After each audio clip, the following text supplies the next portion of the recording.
Assalamualaikum. Hari ini kami mengambil tajuk tentang ingin tahu. Saya Nurul Natasha binti Rozimain. Hai, nama saya Naina Mardia binti Abu Bakar. Assalamualaikum, saya Mariana binti Muhammad Jamizun Kafri. Assalamualaikum. Hai, nama saya Indah Safina binti Abdul Rashid. Tingkah laku adalah apa yang dilakukan oleh seseorang individu. Tingkah laku juga semua tindakan manusia yang boleh diperhati, dipukul dan dinilai sebarang perbuatan yang dilakukan sama ada secara terus atau tidak, secara sedar atau sepada sedar. Maksud ingin tahu adalah kanak-kanak yang sememangnya berminat untuk belajar dalam tahun perkembangan mereka. Apa sahaja yang mereka lihat, dengar dan bau adalah seperti misteri yang menanti untuk disingkap. Keingintahuan adalah keinginan semula jadi untuk belajar, menjelajah, membuat penemuan dan memahami banyak perkara. Punca tingkah laku bermasalah. Pertama, privacy. Privacy ni kanak-kanak inginkan ruang atau kebebasan untuk menyendiri. Kuasa, kanak-kanak juga ingin kuasa untuk menentukan dirinya sendiri. Ketiga, memiliki barang peribadi seperti kanak-kanak ingin memiliki sesuatu benda mereka tidak mahu berkongsi dengan sesiapa. Kejayaan atau cabaran, kanak-kanak ingin mencuba sesuatu yang baru untuk menerokai dunia dan persekitaran. Kasih sayang dan penerimaan, seperti kanak-kanak ingin juga disayangi dan diterima seadanya oleh orang lain. Ciri-ciri kanak-kanak ingin tahu. Yang pertama, tumbuh berkembang melebihi kanak-kanak seusianya. Yang kedua, beri perhatian dan ingat yang teliti. Yang ketiga, menyukai buku. Yang keempat, kreatif. Yang kelima, aktif. Yang keenam, mempunyai hujah yang rasional. Yang ketujuh, sensitif dan empati. Topik seterusnya ialah punca masalah kanak-kanak kurang ingin tahu terhadap pembelajaran. Iaitu yang pertama, tidak dipantau dengan betul oleh ibu dan bapa.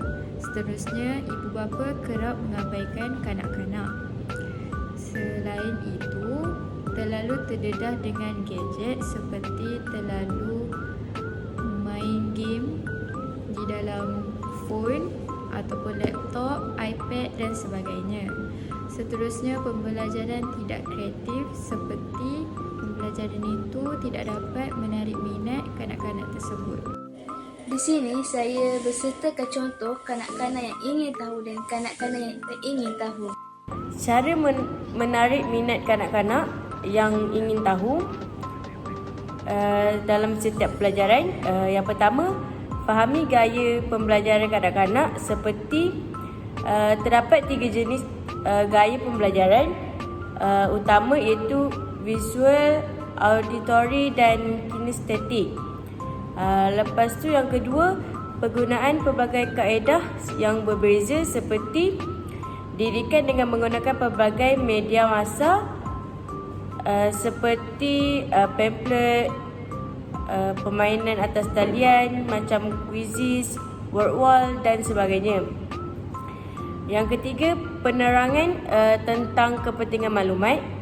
Yang keempat,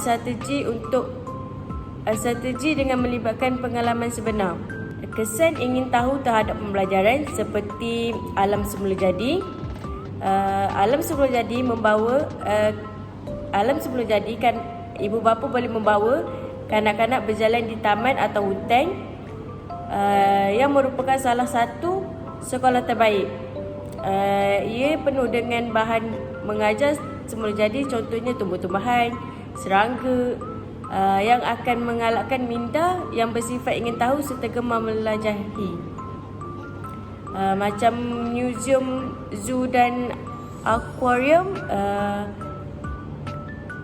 Ibu bapa boleh mengajak kanak-kanak untuk kunjungi tempat ini bersama artifak dan makhluk hidup atau mati. Akan membangkitkan sifat ingin tahu dan imajinasi kanak-kanak. Ia merupakan cara yang lebih menarik untuk belajar tentang sejarah dan sains kehidupan. Macam permainan pula, biarkan anak anda main permainan yang memberi peluang untuk mereka bertanya soalan.